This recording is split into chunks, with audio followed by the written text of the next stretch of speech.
Just Mercy was directed by Destin Daniel Cretton and stars Michael B. Jordan, Jamie Foxx, and Brie Larson.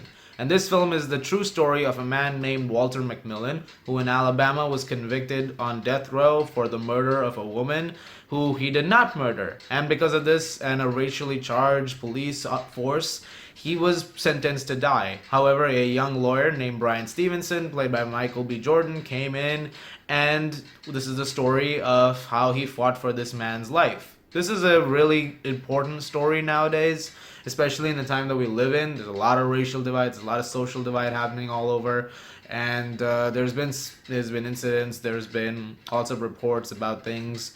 And so this is a very relevant movie to have now. And if you've seen the movie, which it's been premiering all over the place, you may have seen this movie already.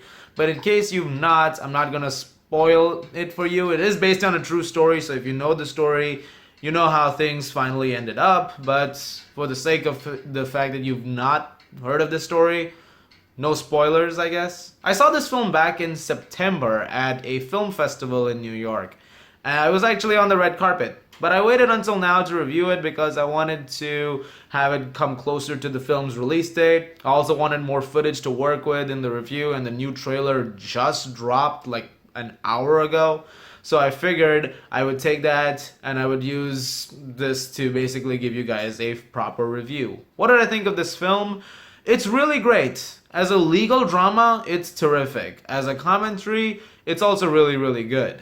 But the legal drama is the thing that I was more interested in because the commentary is something that you can have in a film without having to shove it in someone's face. Like, well, this is what we're trying to do. And gratefully, the film doesn't do that. It's more focused on telling a story about how the law in Alabama was and how skewed the system was in this man's favor, and how Walter McMillian and Brian Stevenson, they fought alongside together against odds to make things happen, along with a woman named Eva Ansley, played by Brie Larson.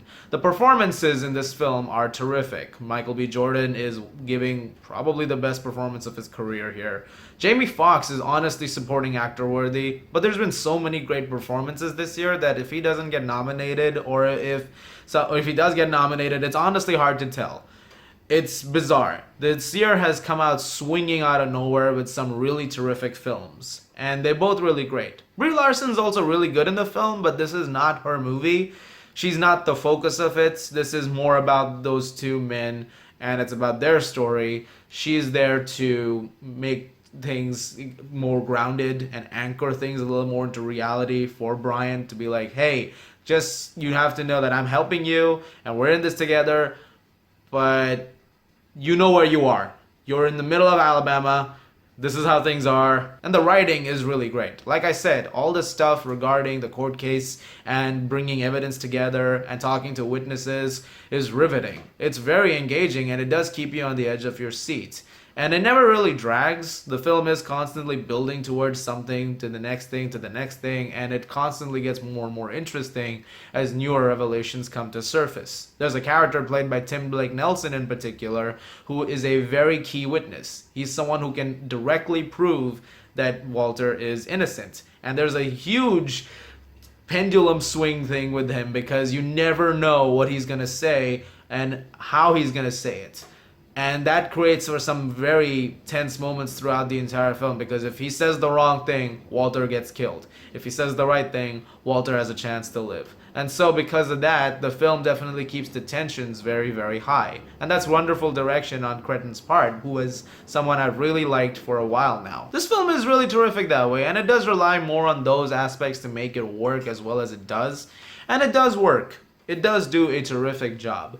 It's not a flawless movie though. One of the issues that I do have with it is that I think the film sort of skims over a few things, a few important details. There's a major development that takes place in the latter half of the movie where they sort of jump from one scene of figuring out something to this next scene, there's this big thing going on. And I kept thinking, like, that's a big step. We've sort of jumped here. I think there's about 10 minutes in the middle there that we did not get to see. And even if it was something slow or boring, I mean, this movie has had every step shown to us so far. This seems a little weird. Like, I would have liked to see this happen though. I was already engaged in the film. Another thing though is the commentary at times is very, very subtle and effective, and sometimes it goes for a very heavy-handed, which I felt was a little unnecessary because it felt like if you're that one person in the audience who didn't get what they were talking about, this was your chance to be like, oh, that's what they're doing. But I feel like you could have got that. The film was pretty good at still dropping those things throughout the entire film without being too heavy-handed. Nevertheless, the film is still very effective, and in a year of films that has become really, really great, 2019 might be the best film year in a very long time. This is another really solid movie. Not a flawless film, but definitely do check it out, and yeah, hopefully it's worth your time. I'm gonna give Just Mercy an 8.5 out of 10. Thank you very much for watching, guys. Look forward to a lot of reviews starting tomorrow. 1917, A Hidden Life, Portrait of a Lady on Fire, Jumanji coming out next week, Uncut Gems, Bombshell, Richard Jewell. I've yet to see Dark Waters, so I will get that out to you guys too. A Beautiful Day in the Neighborhood I'm going to try. Those are two of the late reviews, but I'm going to try my best to do that. Little Women is potentially this week too, so I'm going to try that as well. There's a lot to cover. Award season is in full swing. Look forward to a lot more reviews. Thank you very much. As always, if you like this, please do subscribe. I'll see you guys at the movies.